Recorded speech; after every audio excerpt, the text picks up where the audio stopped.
Buenos días a todos y todas. Daniel, sí, quedan un minuto, según mi reloj atómico. Hoy día vamos a hablar sobre plantas en la cultura humana. Es un aspecto que es bien interesante, que ya se pasa un poquito hacia el área de las ciencias sociales, ¿ya? Em, Nosotros hemos conversado un poco, todavía no parto porque todavía no es la hora exacta, pero estamos ahí. Hola, Carola. Eh, Nosotros conversamos desde el principio del curso que la etnobotánica es una especie de, es una disciplina que mezcla aspectos de botánica, que es un área de la biología, con aspectos etnográficos, arqueológicos, antropológicos, que son más bien de las ciencias sociales. Entonces, la etnobotánica es un cruce entre una ciencia natural eh, y una ciencia social. ¿Sí? Por supuesto, todas estas distinciones de las disciplinas de las ciencias son todas arbitrarias y básicamente hechas por las personas, po. Así que ni modo. Ya, ahora sí son las 9:35. Go. Vamos a empezar. ¿Ya? ¿Alguien tiene algún comentario, pregunta, consulta pre-clase? Ya está grabando en todo caso, parece, así que va a quedar. Va a quedar para la posteridad. Sí, no, no tengo ni uno. Sí. Cuando los arqueólogos marcianos vengan a desenterrar las ruinas de la civilización actual, van a encontrar un canal de YouTube del curso de etnobotánica. Ya. Entonces, hoy día, última clase, plantas en la cultura humana. Ya, esto es un tema tan amplio, que yo voy a solo pretender dar una súper semi pincelada así general y por supuesto no pretende ser una cosa exhaustiva. Ya, si a alguien le interesa, hay pila de libros. Recomiendo un libro que se llama Las plantas de los dioses, que es súper bueno, y otros más para leer de entretenido. Ya, este es un área que yo encuentro súper, súper chora. Y como simbolito, aquí tenemos, ¿no es cierto?, al Yggdrasil, o tiene otros nombres a veces, que es como el árbol del mundo, el árbol de la vida, ¿cierto? Que está presente en los celtas, está presente en las tradiciones también nórdicas, que es una especie, ¿no es cierto?, de árbol, eh, como símbolo celta, que las raíces tocan las ramas. Este es como una versión New Age eh, actual, pero el original es básicamente un árbol donde las ramas se conectan con las raíces, ¿no es cierto? Y habla como de los ciclos, y etcétera, ¿vale? Un, dos, tres, go. Las plantas en la cultura humana. Bien, bueno, en la religión, en general, las plantas tienen dos posibles significados, ¿ya? Un significado literal, que usualmente tiene que ver con conocimiento del uso y la transmisión oral de ciertas características, propiedades, uso, y que se disfraza de manera de narración o de historia para facilitar la transmisión de ese conocimiento, ¿ya? O sea, por ejemplo, una planta que sirve para la guata y eso se enseña y qué sé yo, y a veces se mete dentro de un cuento, un contexto, una deidad, pero sigue teniendo el mismo sentido, que en el fondo es enseñarle a la gente que sirve para la guata o es venenosa o lo que sea. Ahí tenemos una Artemisa, ¿no es cierto? Y una persona griega o algo así, ¿no es cierto?, con la plantita. Y también en la religión también hay algunas plantas que tienen significado metafórico, ¿ya? Por ejemplo, plantas que son muy grandes, ¿no es cierto? O que son con tronco o que son muy longevas, tienen un sentido más bien metafórico, ¿ya? Entonces, hay que separar que las plantas en la cultura, sobre todo en este aspecto como de la religión o del misticismo o de la espiritualidad, tienen un sentido literal, que tiene que ver con el conocimiento, o un sentido metafórico, que es como que hacen alusión a algo, ¿vale? En las religiones judeo-cristianas, estamos hablando del judaísmo, el cristianismo y todos los subderivados de por ahí, ¿no es cierto? Al menos hay unas 230 especies mencionadas.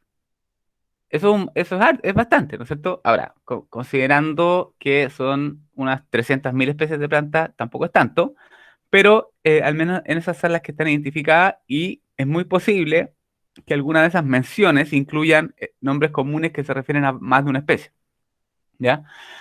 Por dónde se desarrollan las narraciones y de dónde se originan las religiones judeocristianas, obviamente la mayoría son plantas de desierto o de sabana, que son como lugares tipo áridos pero con arbustos. O sea, es decir, toda la parte del Medio Oriente, que es de donde se originan todas las religiones judeocristianas. ¿Y qué plantas incluyen? Bueno, comida, especias, ¿cierto? Especias como de incienso o de condimento, la mostaza, ¿no es cierto? La semilla de mostaza. Medicinas, medicinales, psicoactivas, ¿ya? También están en la Biblia y otros textos, eh, como el Talmud. Ropa, ¿ya? La ropa de distintos materiales vegetales. Para construcción, por ejemplo, se mencionan algunas maderas que son usadas para construcción de embarcaciones o de, qué sé yo, materiales, y también ornamentales, ¿ya? Plantas que son bonitas y que se hace alusión a lo bonito, ¿no es cierto? ¿Y en qué condiciones se ven en estos textos? Obviamente en eventos históricos, en poemas, en dichos, y también son usadas como metáfora. O sea, si, esto de la zarza, de la semilla que cae en tierra fértil, del grano de mostaza, porque el grano de mostaza es chico, la semilla de mostaza es chiquitita. Entonces, en ese sentido, está usada de forma metafórica. ¿Ya? ¿Hasta ahí? ¿Vamos bien? Excelente, todo bien. Por ejemplo, aquí tenemos un clásico de para Semana Santa, ¿no es cierto? Cuando dan las películas estas de como los años 50, donde tenemos aquí a Noé, que en inglés es Noah, y que llega una paloma con una rama de olivo. Este es el olivo y estas son las olivas o aceitunas, ¿ya? Y la paloma llega con la rama de olivo y este gallo entonces dice, ah, entonces tiene que haber tierra seca en alguna parte porque esta rama la sacó de algún lado, ¿no es cierto? A no ser que hubiera sido una rama flotando y hubiera sido un fail, pero no. Entonces, este, se supone que el símbolo del olivo, en este caso, era como chill out, ¿no es cierto? Paz. Y ahora sí va a haber tierra firme y podemos bajar aquí a todos los animales menos los dinosaurios. Se quedaron abajo. Ya, aquí tenemos algunas ilustraciones religiosas, ¿ya?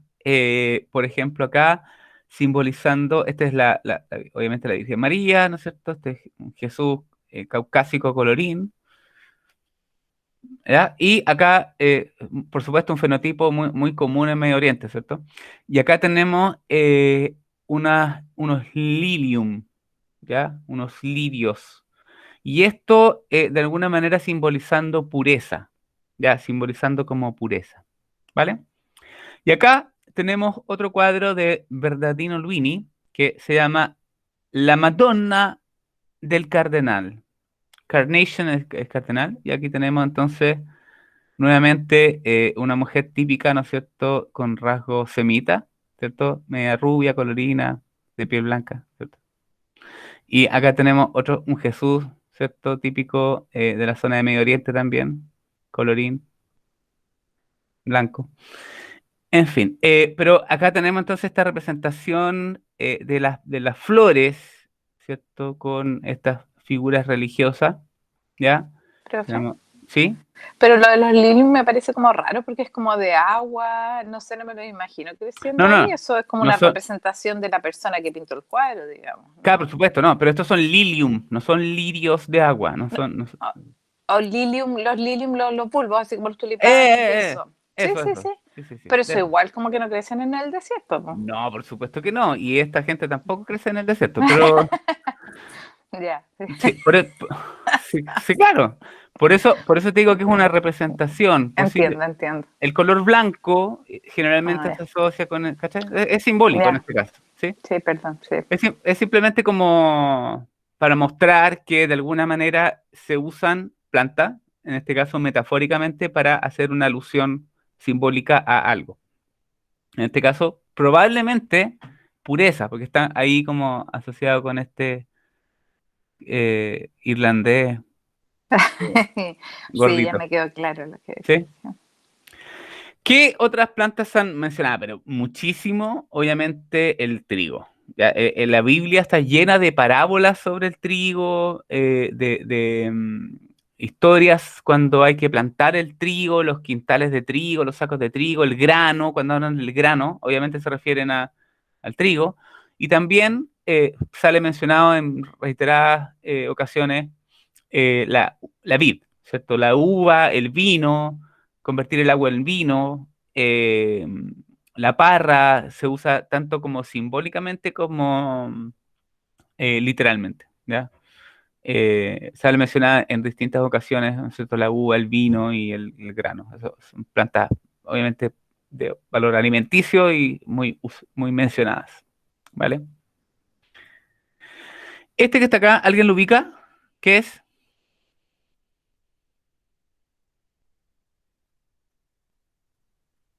¿Qué es esto? ¿Qué es que sé? No sé el Donde nombre. oró Jesucristo el último día. No, nada que ver. No sé. No La creo, Biblia. porque este no es tan viejo, pero. Ah, nada que No. ver. Ya, por ahí, pero en realidad no es un cupreso, es un cero del Líbano. ¿Ya? No es ni de esa familia Victoria Palma. La ayudante botánica, ¿viste? Reproba. Sí, reprobada. No, es un cero del Líbano. ¿Ya? Típico del cero del Líbano que tiene esta como. De hecho, está en la bandera del Líbano, se ve, como que las ramitas salen hacia el lado, ¿no es cierto? Se usa como ornamental, pero el cedro del Líbano se supone que es una madera que sí es gimnosperma, Victoria Palma. De hecho, es una planta también, así que la chuntaste en ese sentido. Eh, no, es broma, es broma.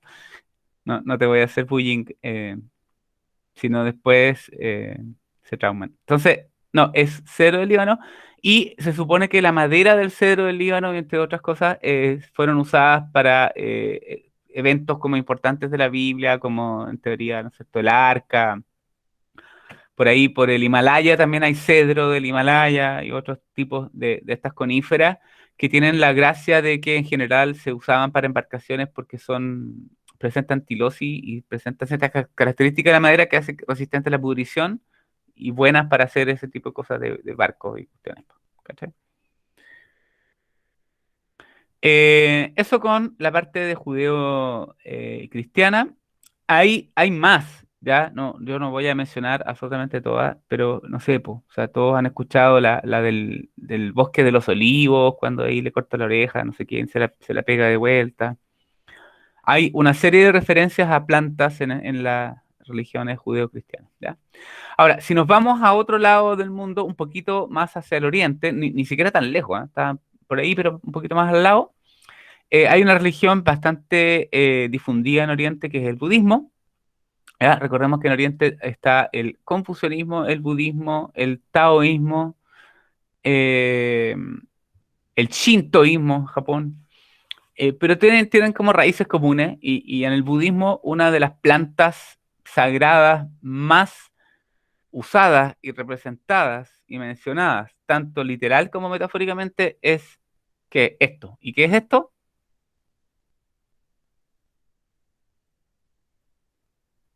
¿Qué es ¿Un esto? loto?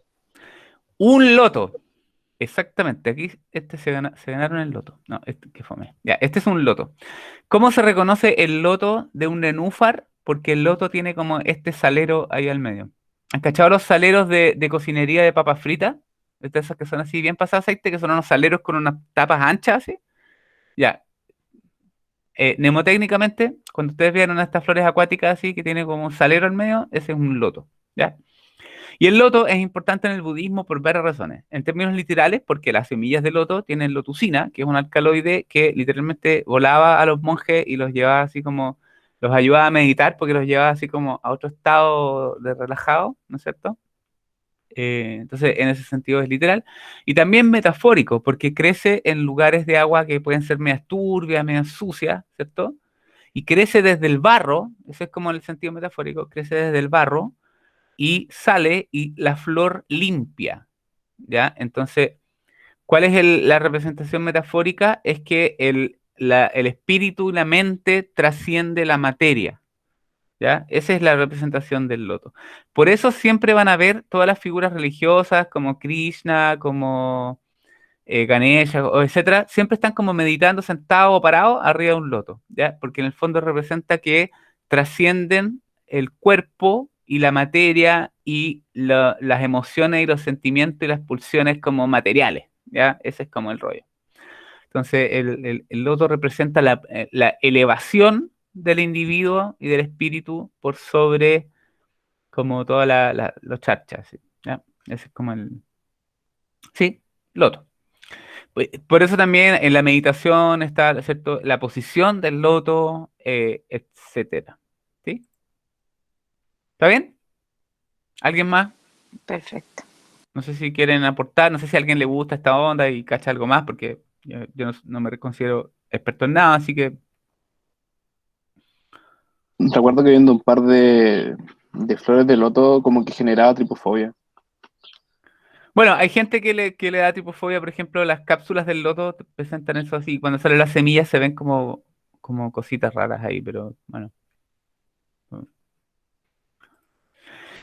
Otra planta importante en el budismo es una especie de ficus. Los ficus son los gomeros. ¿Ya? El gomero de macetero dentro de la casa es ficus elástica.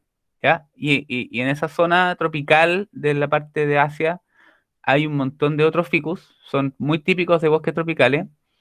Y uno de esos ficus es el ficus religiosa. Cáchense el nombre del ficus. Fíjense que igual que un higo, porque de hecho el higo también es ficus carica. ¿Ya? El fruto de estas cosas son como un higo. ¿Ya? Igual que el de la Plaza Victoria. ¿Ya? ¿Se acuerdan cuando uno podía ir a la plaza? Eso, ahí está. Este se llama Bo o Bodhi. ¿Y por qué se llama así? Este se supone que es la especie, ¿no es cierto?, de árbol donde Buda, pero el Buda Sakyamuni, ¿ya? Alcanzó la iluminación. Ya, para los que no saben mucho de budismo, Buda no es un gallo, no es un Buda. Buda, hay muchos Budas. Es como un estado, es como decir Super Saiyajin. Entonces, claro, puede ser que Goku alcanzó primero el estado de Super Saiyajin, pero después Vegeta y Trunks y todos esos también alcanzaban el estado de Super Saiyajin. Entonces, Buda es un estado de conciencia. Entonces, no, y el que es más famoso, el típico gordito, ¿no es cierto? La historia, ¿no es cierto? Siddhartha, Gautama, Buda, todo lo que ese se llama Buda Sakyamuni y es uno, pero hay chorrocientos Budas. O sea, cualquier gallo, cualquier persona así de a pie, si alcanza la iluminación, es Buda. Y de hecho, en el budismo hay un montón de mujeres también que son Budas. ¿Ya? Entonces, recordemos entonces que Buda no es un loco, sino que son muchos y es un estado, es como un grado, ¿sí? Como Super Saiyajin. Entonces, alcanzan el estado de Buda. Y el más famoso es el Buda Sakyamuni o Siddhartha o todas esas historias que le han contado. Y entonces este gallo se sentó aquí en un ficus, ¿ya? En un ficus religiosa, y sentado ahí alcanzó la iluminación y en ese entonces el ficus ahí como que... ¡ah! ¿Ya? Entonces por eso se llama ficus religiosa y es súper importante en el budismo y es venerado y considerado un árbol sagrado. ¿Vale? Se fijan que la hoja es como las del ficus benjamina, que es el chiquitito ese que es de la casa, pero es un árbol grande. ¿Ya? También importantes en el budismo, esto es el plátano y esto es el mango. ¿Alguien sabe qué es esto? No tienen por qué saber, ¿ah? Yo pregunto por si No, acaso, ¿no? no lo sé. No, una palta. Claro. Palto parece. No, no, no, no. Este es un árbol de sándalo, ¿ya? En Es inglés la sandalwood, marca. es un sándalo. Entonces, en el budismo es súper importante este porque es símbolo de la iluminación, pero en general en el budismo se usan mucho las ofrendas, ¿ya? En los templos budistas la gente hace ofrendas generalmente de comida y de frutas. Una de las cosas que más se ofrece es arroz. En Japón sobre todo se usa mucho arroz, pero en los lugares del sudeste asiático las ofrendas son de fruta y se hacen unas bandejas que generalmente tienen mango, tienen plátanos y a veces también se quema sándalo o se ofrece literalmente sándalo, que es bien valioso, como ofrenda a los budas, tanto en las rogativas, oraciones, como de agradecimiento, como de petición. ¿Ya? Entonces, mango, plátano y sándalos son súper usadas para como ofrendas en el budismo. ¿Vale? Si nos vamos para la parte de Europa, ya no sé si ustedes han escuchado hablar de los celtas. ¿Ya? Los celtas eran un pueblo que vivía principalmente en Irlanda, pero también alcanzó a colonizar Escocia y alcanzó a colonizar una parte de España y de Francia. Toda la parte bretona de España y de Francia tiene influencia celta y de hecho de ahí, ¿no es cierto?, es Asterix y Obelix. Asterix y Obelix son celtas que estaban en Francia y que básicamente cuando llegaron las legiones romanas se encontraron con alta resistencia bélica porque los celtas eran choros.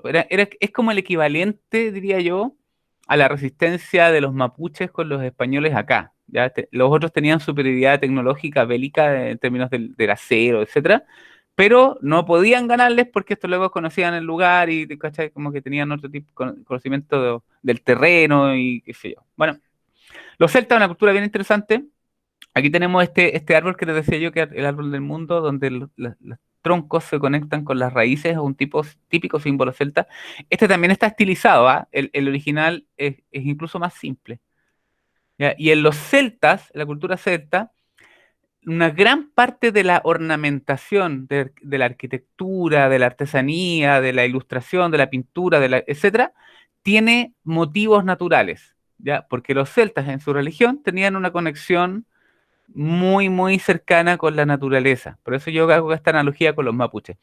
¿Ya? Y para los celtas, una de las plantas más importantes sagradas son los robles. ¿Ya? Los robles, los quercus, son plantas consideradas sagradas. Y hay un parásito de estas plantitas que es el Viscum album, el mistletoe o muérdago. En Francia le dicen gui, que es venenoso, de hecho, y que también es considerado sagrado para los celtas, y para los celtas tenía propiedades mágicas, ¿ya? Y hoy día toda la gente de New Age ha como que ha agarrado cosas de los celtas y qué sé yo, y básicamente han hecho como un resurgimiento, este otro símbolo celta también, un resurgimiento de toda la onda de los celtas. Los druidas eran básicamente los curas de los celtas, o los sacerdotes, o los chamanes, o el equivalente a una machi o un machi. ¿Ya? Los druidas eran los sacerdotes o los líderes espirituales de los celtas, que eran los que conocían, en general los druidas conocían los usos de las plantas que eran venenosas, psicoactivas, medicinales, entonces tenían este conocimiento ancestral del uso de las plantas muy, muy importante en los celtas. ¿Ya? Pam. Hay poca gente. Bien. Bueno, así, a la gente que le gusta, aquí hay un montón de libros al respecto. A mí me interesa mucho esto de los celtas, estuve rayado un tiempo, me gusta la música celta y toda la onda.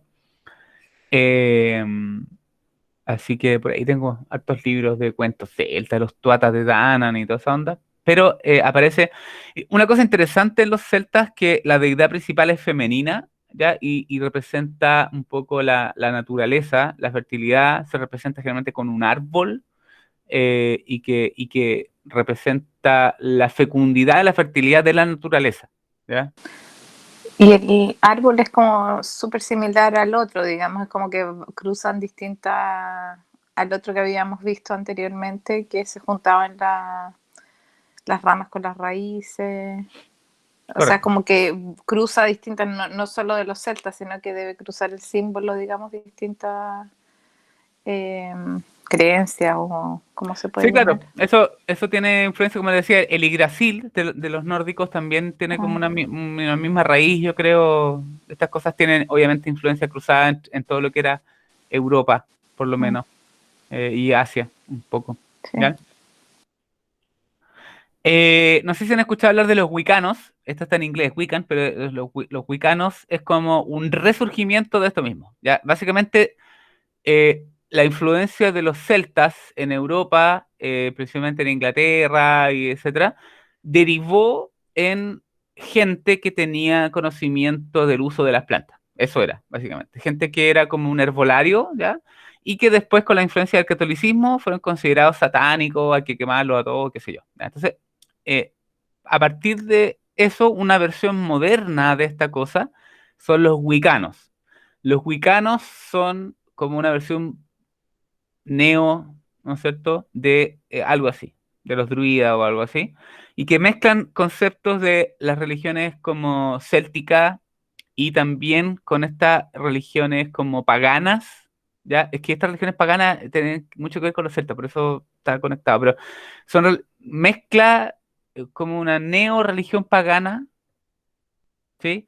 Donde también es muy importante el uso de las plantas y las plantas que son psicoactivas, las plantas que son venenosas y qué sé yo. Entonces, rescatan esto de las brujas y todo. Básicamente, ¿qué eran las brujas? Era en época medieval, generalmente mujeres que cachaban de plantas. Eso era. Básicamente, mujeres que sabían cuál eran medicinal y cuál eran venenosas y ya está. Y tenían ciertas nociones como de enfermería o de medicina y de anatomía humana incluso. Y entonces había que quemarlas rápidamente. Acá tenemos entonces, esto es como la versión antigua de la brujería, y habían un montón de plantas asociadas con la brujería. ¿Ya? Fíjense algunas solanáceas que nosotros vimos cuando vimos plantas venenosas, ¿no es cierto? Esta solanácea, esta nightshade, la belladona, ¿no es cierto? Esta también es solanácea, esta y esta también. ¿Ya? La vimos cuando vimos plantas venenosas para no matar de nuevo. Y este es la cicuta, hemlock, la cicuta. ¿Ya? Y las brujas lo que hacían era exactamente preparar cosas basadas en estas plantas y dependiendo de la dosis, algunas tenían propiedades psicoactivas y tenían ciertos rituales de consumo para alcanzar estos estados de conciencia alterados. Y de ahí viene esta cuestión de, por ejemplo, que volaban, que veían así los demonios, los bichitos, las cosas, pero por supuesto también fueron caricaturizadas y demonizadas por la iglesia, porque ahí había una cosa que tenía que ver con el control, po. O sea, gente que era más o menos libre pensadora y que tenía conocimientos de medicina y de la naturaleza, eh, que podía crear venenos, que podía curar gente, era medio reaccionario, contrario en esa época, ¿cierto? Bueno, ¿qué pasa en Mesoamérica? En Mesoamérica la cultura era riquísima, variada y por supuesto de América no la descubrieron, ¿cierto? América estaba ahí de siempre, o sea, nadie descubrió América. Y si alguien podríamos decir que descubrió América, fueron los que pasaron por el estrecho de Bering y llegaron miles y miles de años antes de que llegara un gallo en barco y dijera, oye, descubrí América, ¿cierto? Está claro. Y en Mesoamérica, claro, o en canoa con los vikingos, ¿cierto? También. Pero cuando llegaron los vikingos, obviamente antes de Colón, también ya estaba aquí una cultura desarrollada, pues, o sea, ¿qué onda? Bueno, ¿qué serán estos? ¿Cacao? Choclo. Choclo. Choclo. Sí, Ah, sí, parece cacao, pero sí, son choclo. parece cacao. Sí, son choclo. Pero, claro, puede ser, pero en este caso son choclo. Y aquí tenemos una representación, una planta muy, muy importante en Mesoamérica, que es el maíz. ¿Ya? ¿Alguien está escribiendo? No alcanzo a ver el chat. A ver, ahí. Ya. Sí. Bueno, aquí tenemos a Tlaloc y Centeotl, ¿ya? Son dos deidades que tenían que ver con el maíz, ¿ya? Este es Tlaloc, que es como el dios de la muerte, ¿ya?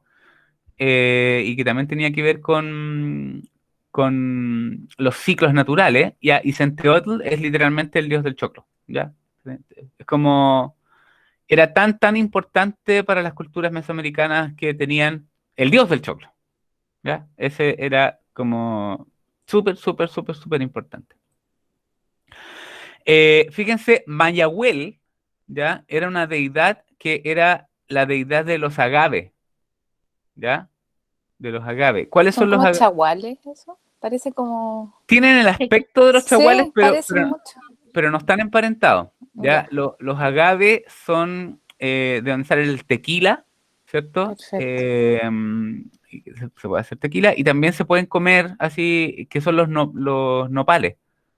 No, esos nopales, perdón, los nopales son las tunas. No, pero también se comen. Estos agaves también se comen, se pueden comer las hojas, ¿ya? Pero lo fermentaban y podían hacer como licores. ¿ya? Pero entonces también tenía su deidad. Mayahuel era la deidad que representaba a los agaves. Muy importante porque en esa zona del desierto, la parte como que ahora es México, etcétera, estas plantas son súper importantes, súper importantes. ¿Ya? También está la planta de la pita, ¿sí? Obviamente para fibra. eh, y también porque se podía fermentar y hacer tequila. Esa planta que ocupan al agave, creo que es súper ¿Mm? difícil de cosechar. Utilizan como un cuchillo especial y son personas que son experimentados en eso y se hacen muchos cortes y ocupan lo que está justo en el centro. Es súper difícil cortarlo. Sí. Obviamente hoy día es industrial el proceso, po, pero cuando lo hacían así más artesa, sí, pues porque además esas hojitas usualmente tienen espinas por el borde, tienen una espina terminal que es súper puntual. Los mayas y los aztecas usaban las puntas de estas cuestiones para hacer agujas, ¿ya? Porque son súper, súper duras y filudas las puntas de estas cosas, ¿ya? Acá, si ustedes van a Avenida España, hay agave americana, y si van la avenida por Brasil, al medio hay unas plantas que son como de las hojas de color gris, ¿ya? Grandotas, y que tienen una inflorescencia que es de varios metros para arriba. Todas esas son agave americana, ¿ya? Y la deidad era Mayahuel. En África, ¿alguien sabe qué son estos? Baboa, Baobab. Baobab. no sé cómo se Eh, pronuncia. sí lo sabía, sí sabían. ¿Y saben la historia de los baobab, la leyenda asociada con los baobab? No, yo me acuerdo del Principito nomás, que era gigante, Bueno, había un baobab en el Principito, efectivamente. Eso ya ahí porque tenías sus un... raíces eran tan profundas que podían destruir el planeta, una cosa así. Sí. ¿Pero alguien sabe la historia africana de los baobab, la leyenda sobre los No. baobab? Bueno, la leyenda de los baobab dice que habían unos árboles tan, tan hermosos y bonitos que como dice mi hija, se creían toda la cosa. O sea, eran medio sobrados, así como, oye, que soy bacán yo. Ya, tenían una copa así frondosa, hermosa, súper linda. Y los dioses dijeron, oye, estos gallos son poco humildes y están muy quebrados, están muy quebrados. Así que por sobrado los castigaron, ¿ya? Y los dieron vuelta y los enterraron patas para arriba, ¿ya? Y les dejaron entonces las raíces hacia arriba. Y por eso entonces se cree que los baobab están enterrados, ¿no es cierto? Y que la copa está para abajo y las raíces están patas para arriba. Hay distintas variantes del mito de los baobab, pero básicamente todas terminan con que la cuestión está patas para arriba, ¿ya? Y son importantes en África en el mito de la creación, ¿ya? Los baobab son parte como de la historia de cómo apareció la humanidad en África, digamos, dentro de esta cuestión. Pero parte de la historia es que alguna deidad o superpoder, ¿no es cierto?, los chuteó, los corrió, los correteó, los dio vuelta y los dejó patas para arriba, ¿ya? Y por eso tienen esta forma tan extraña. Interesante. Baobab. Usos mágicos. Hay un montón de plantas que tienen usos mágicos. Yo creo que podemos conversar entre todos, pero una de las que obviamente tiene más usos mágicos, yo creo que a nivel global, que todo el mundo reconoce, son los tréboles de cuatro hojas. Ahora, les cuento algo fuerte, yo sé que va a ser toda una cosa, ¿no es cierto? Un shock. No sé si están preparados para eso, pero les puedo decir al tiro que estos no son cuatro hojas. ¿What? Lo siento. ¿Y qué son? ¿Qué son eso? El trébol es una fabácea de la familia de los porotos, ya de la familia de los acacios, etcétera. ¿En serio? Sí, esa familia Wow. se caracteriza por tener hojas compuestas, que significa que son hojas que están hechas de mini pedazos, ¿ya? Pero esto que está acá es una sola hoja. Por lo tanto, no existen los tréboles, o sea, todos los tréboles tienen 4 hojas o más, tienen muchas hojas. Lo que pasa es que cada hoja tiene usualmente 3 folíolos, que son estos componentes de la hoja compuesta. Esto es una sola hoja. Entonces, lo divertido es encontrar tréboles con 4 folíolos, pero esto sigue siendo una sola hoja. Chan, chan, chan. ¿Ya? Es lo mismo que agarrar una hoja de aromo, que si se fijan está hecha como de muchas mini hojitas, pero no es que tenga muchas hojas, es una sola, ¿sí? Lo mismo como una hoja de un helecho. ¿Se fijan? Una hoja de un helecho puedes medir, no sé, 2 metros, pero está hecha de puras como partes chiquititas, ¿ya? Eso se llama hoja compuesta y este caso es una hoja compuesta de 4 foliolos. Pero todo el mundo sabe que encontrarse, vamos a hablar de forma no botánica, ¿no es cierto? Un trébol de 4 hojas es de buena suerte. ¿Ustedes saben cuál es el récord mundial? No. 32. Alguien encontró un trébol de 32 hojas. Ultra suerte para el amigo. Ese sí. Pero en Chernobyl probablemente o algo así, como los No, ojos no, de no. Gla- No, no. Alguien con mucha suerte. No, porque esto claramente es una alteración en el desarrollo, pero no es tan infrecuente. O sea, esto de los 4 hojas es bastante común. ¿Ya? Hojas, por supuesto. Es bastante común. O sea, si ustedes tienen un prado con tréboles y tienen paciencia, seguro encuentran uno con 4. Con más ya es menos frecuente. ¿Ya? ¿Quién me puede decir alguna otra planta que tiene usos mágicos? En Chile, por ejemplo, que hay una que es súper, súper común y todo el mundo así como, no, las malas vibras, El usa palo blanco. ¿La ruda? la ruda. Perfecto. Ruta graveolens es una planta que de hecho no es nativa de Chile, eso es bien interesante porque el trébol tampoco. La ruda no es nativa de Chile y tiene mucho uso en la magia, por ejemplo, chilota o qué sé yo, en todas estas como creencias así. Y se supone que el quemar la ruda, ¿no es cierto?, espanta las malas vibras, ¿ya? Ruta graveolens, ¿sí? ¿Qué otra más? Palo Con usos santo. mágicos. El palo santo, ¿ya? Es una planta que tampoco es nativa de Chile. Ojo que en Chile hay como 2 o 3 especies que les dicen palo santo, pero ninguna de esas es el palo santo que se quema, que te venden en la feria artesanal para quemar y que tiene olor. ¿Ya? Nada que ver. Ese palo santo de olor es asiático, ¿ya? Y que, por supuesto, también es como para meditar o no sé, anda a hacer tú, ¿ya? ¿Cuál más? El canelo.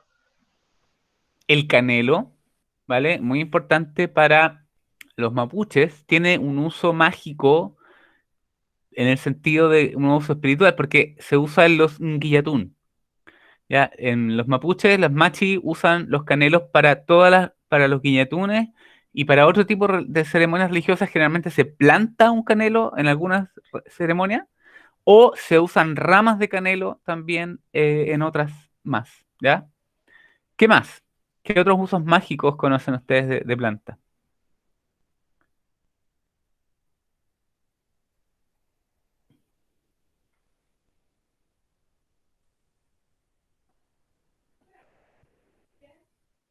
¿No? No.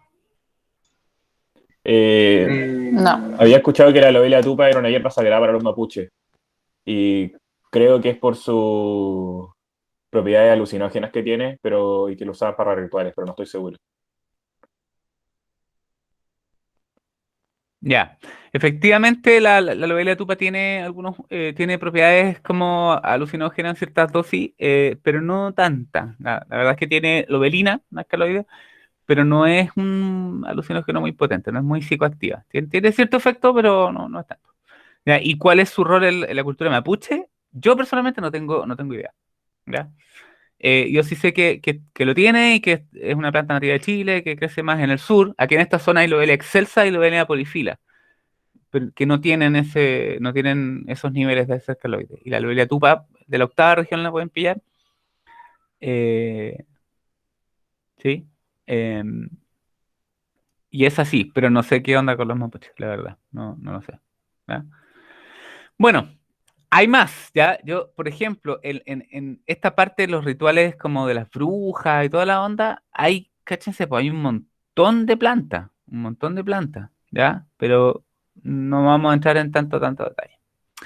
En el arte, ¿ya? Aquí también podríamos estar 50 años, ¿no es cierto?, con distintos cuadros en el arte, pero yo creo que pocos más famosos que el cuadro de los girasoles de este personaje. ¿Quién es?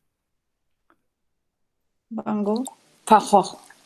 Van Gogh, exactamente. Ya, oye, a quién le estás pegando? No, estaba cerrando el refrigerador. Ya, sonaba así como los balazos, así. Ya, entonces este cuadro se llama Los Girasoles y este es Van Gogh, efectivamente, un cuadro impresionista. Y yo creo que es reconocido en cualquier lado, cualquier parte, ¿no es cierto? Este cuadrito. Y ahí tenemos una planta, Eleanthus anus, un girasol. Pero hay más, ¿ya? Por ejemplo, ¿quién es este? No sé. Gustav, Ni Gustav idea. Klimt, que es el típico de los cuadros de ese que son como el abrazo, ¿no es cierto? Y otros que pintaba mujeres semidesnudas o en situaciones medias lésbicas y fue súper polémico. De hecho, murió pobre como rata, por supuesto, sus cuadros ahora valen trillones de dólares, pero en su época de vivo no tenía ni para comer. Y este se llama Gustav Klimt, este se llama El bosque de abedules, ¿ya? Y aquí entonces, de hecho, un bosque de abedules se ve casi tal cual. También es impresionista y pueden ver este típico árbol del tronco blanco, ¿ya? Pensé que era una foto. Claro, Está sí, muy pues, bien sí, dibujado. no, sí es bacán, este gallo es bacán. Gustav Klimt, los cuadros de él son muy bonitos por los colores, son preciosos. Y también era muy polémico porque pintaba mujeres muy jóvenes, muy niñitas, como pilucha. Entonces hubo toda una polémica con Gustav Klimt. Y también eran medios eróticos algunos de sus cuadros, entonces para la época era así como, ¡ah, mi Dios!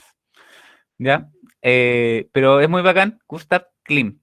A mí me gusta mucho este pintor, personalmente. Y aquí tenemos entonces el bosque de abedules, típico de el bosque templado del hemisferio norte.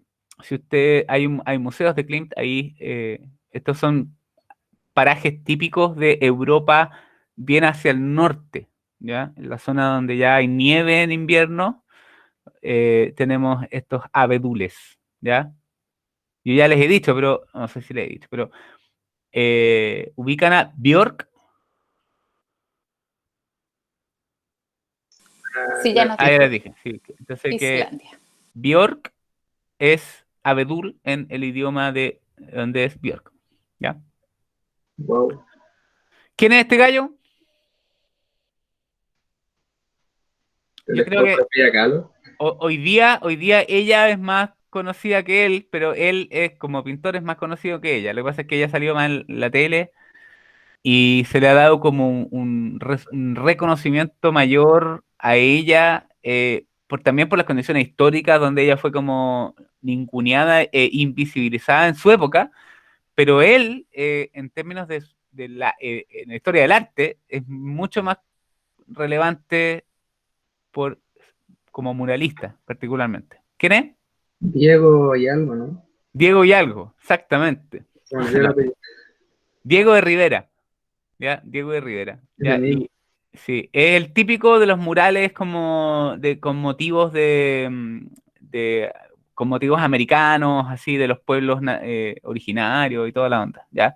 Y también como algunas alegorías socialistas y comunistas, y de hecho en el Rockefeller Center en Nueva York tiene un mural, ¿ya? Y puso ahí como unas cositas ahí media escondidas, pero no tanto.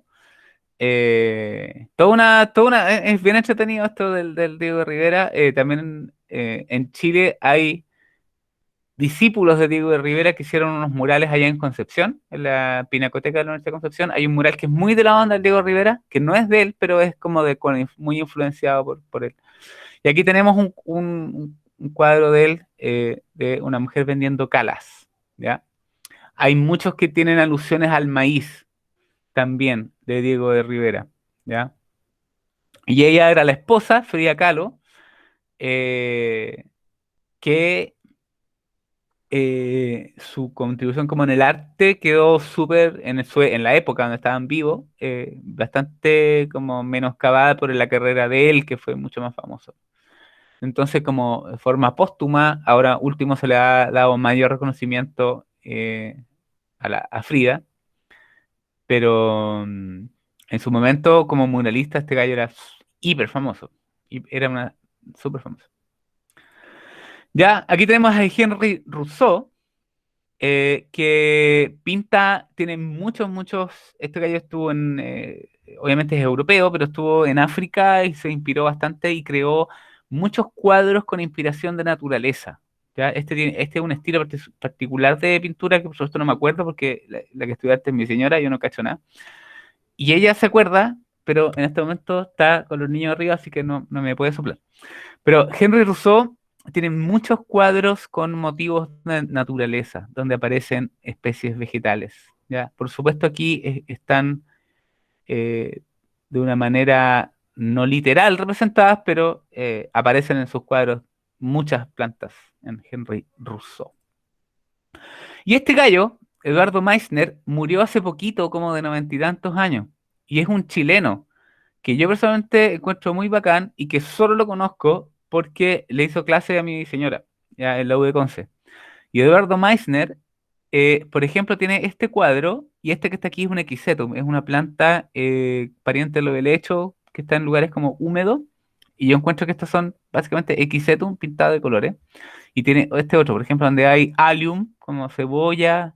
Estos claramente son como cicuta o una cosa por el estilo así, ¿no es cierto?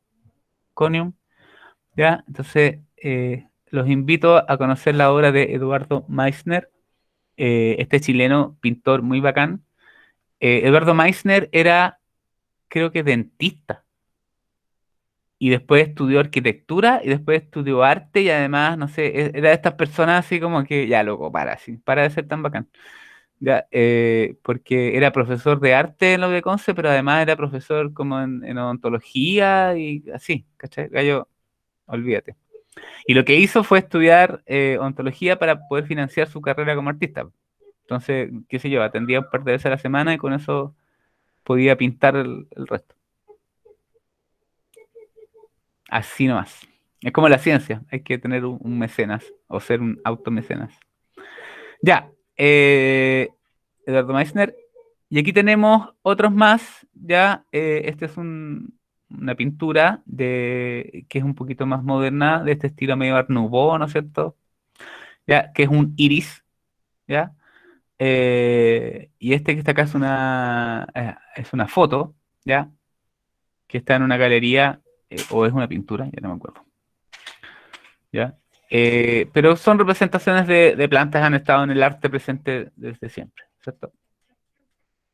Un poquito ya más conceptual tenemos este de Andy Warhol, ¿ya? Donde aparecen estas florcitas, que son como típicas, como medias ornamentales, pueden ser unas prímulas o algo así, no sé qué son, ¿ya? Pero este es del 64. Probablemente Andy Warhol las veía así después de pegarse unos ácidos o no sé. Y este es Takashi Murakami, ¿ya? Se llama Campo de Flores Sonrientes. ¿Ya? También. Este cuadro del 2010, un poquito más moderno. ¿Saben lo que es esto que está acá? ¿Qué es? Es una escultura viva. ¿Ya? Esto es una escultura hecha en una pared con metal y que partes de la escultura son plantas que crecen. Que esto se riega y se va creciendo, van creciendo las plantas. ¿Cachai? Qué buena, no cachaba tipo de escultura así. Sí, son bacanes. De hecho, hay un tipo que son murales con musgo. y que pueden literalmente pintar dibujos y cosas con musgo. Están en YouTube cómo hacerlo. Se hace con una juguera, leche, musgo y poca cosa, y brocha, ¿no es cierto? Y poco más. Y puedes literalmente ir manguereando la pared de a poquito para que te quede como un dibujo con el musgo, ¿ya? Otro ámbito del arte que hoy día está bastante desarrollado es la ilustración botánica, muy importante a principios del siglo pasado para describir las especies, porque no habían fotos, ¿cierto? Y tenemos acá entonces, por ejemplo, los típicos, este es Haeckel, Ernst Haeckel, estas son láminas de Claudio Gay, de la Atlas de la Biogeografía de Chile, que hizo ilustraciones, láminas de animales, de plantas, pero de plantas, tiene muchas láminas preciosas, ¿ya? Y casi todos estos naturalistas de antiguos, decimonónicos o de principios del siglo XX, eh, eran buenos para dibujar, po. Porque si no, ¿cómo? ¿Cachai? Como una cosa era la planta arborizada, pero para representar cómo se veía en la naturaleza, los colores, etcétera, lo hacían así dibujando, ¿ya? Estos son briófitos dibujados por Ernst Haeckel. Yo encuentro que, ¿para qué tan bacana el dibujo? Y hoy en día tenemos talleres, ¿no es cierto? Gente que ya se dedica a esto de forma profesional o semiprofesional. Hay gente que lo transforma en merchandising, lo venden en poleras, tatuajes, justamente. ¿Ya? Ahora, por ejemplo, yo soy de la Sociedad Botánica y tenemos un congreso que empieza el viernes y estamos con un concurso de ilustración botánica y el premio, aparte de los premios, es que los dibujos van a salir en un libro que se va a editar, ¿ya? Así en versión bacán, grande, con papel bonito y todo. Bueno, en la música, obviamente, de nuevo, o sea, uno podría Every Rose Has a Thorn o ir así a las canciones de cualquier parte del mundo, pero como para simplemente hacerlo un detalle, ¿no es cierto? En algunas cuecas chilenas tenemos la rosa con el clavel. Lo más curioso es que ni la rosa ni el clavel son plantas nativas, ¿ya? Todas son plantas introducidas ornamentales. Y aquí tenemos, por ejemplo, una canción de la Violeta Parra. Para mi tristeza, violeta azul, clavelina roja para mi pasión, y para saber si me corresponde, deshojo un blanco manzanillón. Ni las violetas, ni las clavelinas, ni el manzanillón son plantas nativas de Chile, tampoco. Entonces, a mí siempre me llama la atención esto, que básicamente en nuestra música más propia, se supone, sin contar la música que de los pueblos originarios, no hay como representación de la naturaleza nativa. Es súper raro. Como puras cuestiones europeas o qué sé yo. Entonces, no sé, cacho. Bueno, cosas de fútbol. Pero hay plantas representadas en la música. Y en el cine tenemos la pequeña tendita del horror, donde tenemos una planta carnívora que se come a la gente. No sé si la vieron, pero es muy genial. Tenemos el Lórax, que toda la película está basada en la trúfula y la semilla de trúfula, que es básicamente como un arbolito. Y tenemos esta porquería, o sea, perdón, esta película de Chamayama, ¿ya? Que se llama The Happening. Estos monos son pintados encima, por si acaso. Pero básicamente es una película tan mala. Bueno, es que Chamayama tiene sexto sentido y de ahí no sé qué le pasó, pero bueno. Es una película que las plantas emiten volátiles que alteran como la conducta humana y hace que uno se quiera puro morirse. ¿Ya? Igual es buena esta película. Es absurda la película. Sí, es como, está corriendo viento. Oh, siento tensión y miedo. Te Sí, mata. hay brisa. Oh, ya. Bueno, no importa, independiente si la película es buena o mala, en el fondo está basado en una cosa que es literal, que las plantas sí emiten volátiles que cambian la conducta de animales. Eso existe. Hay plantas que emiten volátiles que, por ejemplo, atraen a parasitoides o a parásitos de insectos que se las comen. O sea, por ejemplo, un bicho se come una hojita de una planta y la planta emite volátiles que atraen al enemigo natural de ese bicho para que se lo coma. Entonces, como ¡socorro! De hecho, se llaman señales SOS. Pero, Y creo que un poco inspirado en eso, este Shyamalan hizo esta cosa, que dicen que es una película. profe, volátiles serían como. ¿Cómo se definiría? Compuestos volátiles son compuestos que a temperatura ambiente son gaseosos. Mm, Eso serían como, no sé, como polen de la planta No, no, o no, no, no, no. químicos? El polen es como una célula, ¿cachai? Los Ya, compuestos volátiles son compuestos químicos, o sea, son a nivel de moléculas que están en el aire suspendidas. Y que se Como mm, gases. es, Gases. claro, Sí. entiendo. Pero no con sé, po, efectos químicos en otra especie. es que los gases en este caso son moléculas, son compuestos químicos, moléculas que son a temperatura ambiente gas Ya. y que se dispersan en el aire por difusión, po. Es como cuando tú sientes el olor a algo, ¿ya? Cuando tú sientes un olor a algo, significa que hay moléculas de ese algo que están suspendidas en el aire y que son captadas por tus receptores. Pero eso las plantas lo emiten naturalmente o como un método de Claro, defensa. las dos cosas, po. Ah, O sea, no lo emiten todo el tiempo, lo emiten generalmente en respuesta a un ataque, pero de forma natural, po. entiendo. En la literatura tenemos, ¿no es cierto?, ahí el Principito, la Rosa y los Baobab, y tenemos, por ejemplo, el de las habichuelas mágicas. Todos los niños de ahora dicen habichuela porque ven mucha tele con español latino doblado. Sí, qué pena. Sí. El otro día mi hijo encontró una cuestión y me dijo, mira, encontré un silbato. Y le dije, ¿un pito? Voy a hacer sonar mi silbato. Bueno, y no es que esté incorrecto, pero bueno. Aquí entonces en la literatura tenemos algunas plantas y obviamente no, ¿para qué entrar en más detalle? Esto es solamente una muestra súper reducida de lo que puede ser, ¿cierto? Pero bueno. Eh, ahora, espérate, vamos a... Ay, ya. Ahora me gustaría que ustedes me contaran, po, que ustedes me contaran. Tenemos todavía unos minutos, a ver si ustedes me pueden contar un poco, ¿no es cierto?, de cosas, plantas y que puedan ustedes encontrar en la cultura humana, po, que ustedes conozcan, qué sé yo. No sé, las que están más en el lugar donde vivo, por ejemplo, el boldo, todo lo que tenga que ver con el bosque esclerófilo.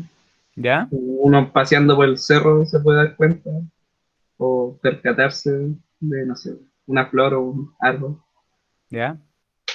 como el boldo, que aparte huele rico y es como ameno estar cerca de él. Pero ¿cuál es su rol en la cultura humana, po? Pucha, del boldo sería como, yo lo veo como un insumo, aparte como tener características como ornamentales, como lo que sirve tomarse la hoja, que tiene como algo, que era para el estómago, creo. Ya. Sí, sí, Entonces, sí, po, sí. siempre la abuelita es como, no sé, tómate un té de boldo, cualquier cosa. Ya. ¿Qué más? El otro día me puse a hojear los libros que venden en el Jumbo y había un libro que justamente hablaba de plantas a través de la cultura y alcancé a leer como la primera parte y me quedó una que era la Milen Rama o ¿Ya? Aquilea Sí, y habla de justamente como de Aquiles, del griego, ¿no? Sí. sí, sí, sí, sí, sí. Aquiles, de que lo usaba justamente como una guerra militar, también se llamaba así, lo usaba para sanar a los soldados y también me acuerdo que ayudaba a bajar la fiebre y también lo usaban para otros aspectos medicinales, creo que lo usaban para sacar la placenta, en parte, bajaba la fiebre, que como dije recién, lo usaban para las venas varicosas y eso. Sí. Pero es igual, es como una planta que acompañó a la cultura de los soldados en general. Se usaba para tratar heridas en la batalla, po. Y se supone que el centauro Quirón es el que pasó los secretos del uso de esta planta a sus pupilos humanos y le enseñó a Aquiles a usarla ahí en Troya, la Milen Rama. Excelente, súper. ¿Ve? Esa yo no la había puesto en la clase. Bueno, ustedes entenderán que, de nuevo, yo puse como un subconjunto porque si no, estamos hasta mañana. Gracias. ¿Qué más? ¿Alguien, por ejemplo, que conozca alguna de culturas de Chile, por ejemplo, no sé, quechua, o aymara, o selknam, o no sé? El canelo, el único como importancia como cultural al pueblo indígena, que más hace Sí. Pero eso lo mencionamos en la clase, po. siempre. Sí. Otra que ustedes hayan pillado, por ejemplo, en alguna película, en algún libro que les llame la atención, o en algún cuadro que les llame la atención, yo lo puedo mostrar acá.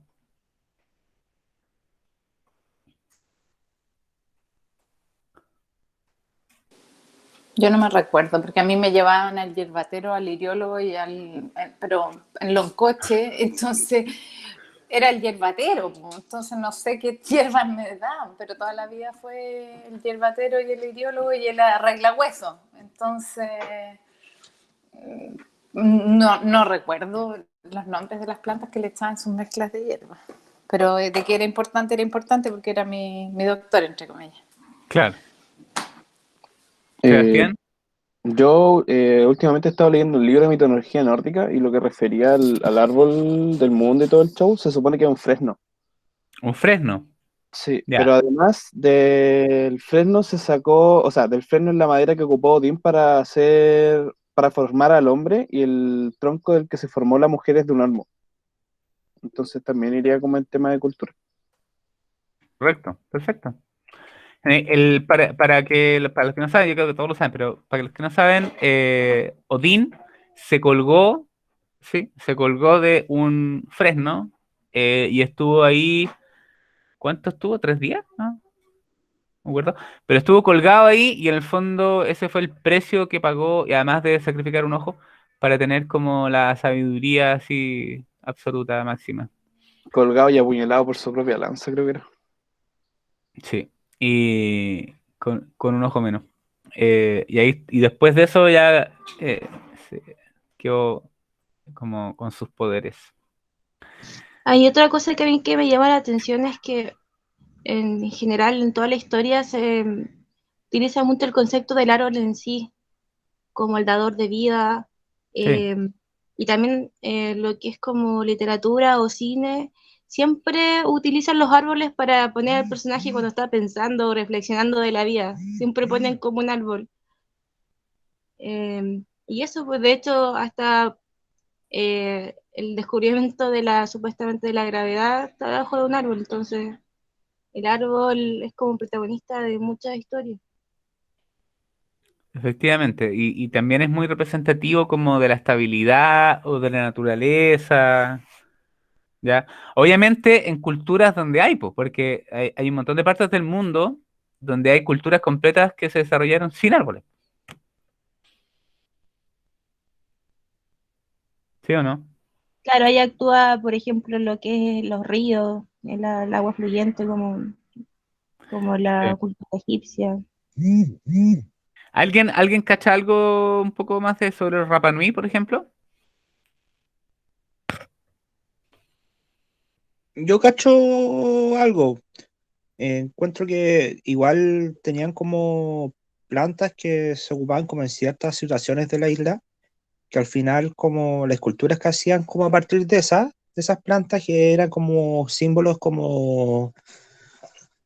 malos de como de que era, no me acuerdo cómo se llama la escultura, pero que era a partir de Toromiro, era Ujú. un árbol nativo de allá que prácticamente está extinto ya, o En la queda isla muy está extinto, pero en el continente lo están propagando. sí, que hacían esculturas de ellos y que representaban como la hambruna que estaban llevando en ese momento, porque ya no queda nada en la isla. Ujú. Sí. Bueno, yo tengo un amigo que es arqueólogo, y según él, había como circulando un mito de que los, los isleños, los Rapa Nui, habían como sobreexplotado sus recursos naturales y habían llevado a la extinción ellos mismos los árboles, ¿cachai? Según él, me dice que eso es como un mito post-hoc y que en realidad cuando llegaron los europeos, los caucásicos a Rapa Nui, todavía habían árboles y qué sé yo, y que la extinción de esas especies fue post invasión y colonización europea, y que en el fondo los europeos llevaron a la extinción. Había un tipo de sándalo en Rapa Nui, por ejemplo, en Juan Fernández, perdón, en Juan Fernández, que también se llevó a la extinción, y en Rapa Nui, que probablemente el influjo de gente de afuera llevó a la extinción local a las especies de árboles, y también en conjunto con cambios como climáticos, ¿ya? Pero que eso de que ellos mismos se echaron todos los árboles, parece que era falso. Eso es lo que me dijo mi amigo que es arqueólogo. ¿Ya? Pero sí, el toromiro, Zófara toromiro, es una planta importante en la cultura Rapa Nui, o era, y que ahora, de hecho, en Peñuelas, aquí mismo, los vecinos ahí, en la reserva Peñuelas, tienen uno de los lugares de reproducción de toromiro y ya tienen como este porte. Tienen un montón de plantas de toromiro chiquititas. Y también creo que en el jardín botánico también hay, parece, no sé dónde más. En la quinta normal parece que hay también. ¿Ya? Pero eso, pues los trajeron al continente. Al principio yo creo que los trajeron simplemente como curiosidad botánica o qué sé yo, por bonito. Y después se fue a la extinción en la isla y ahora están tratando de recuperarlos para poder devolverlos. Eso, ¿algún último comentario, pensamiento, reflexión? Esta es la última clase. Yo realmente espero que hayan aprendido algo, les haya servido, hayan disfrutado el curso.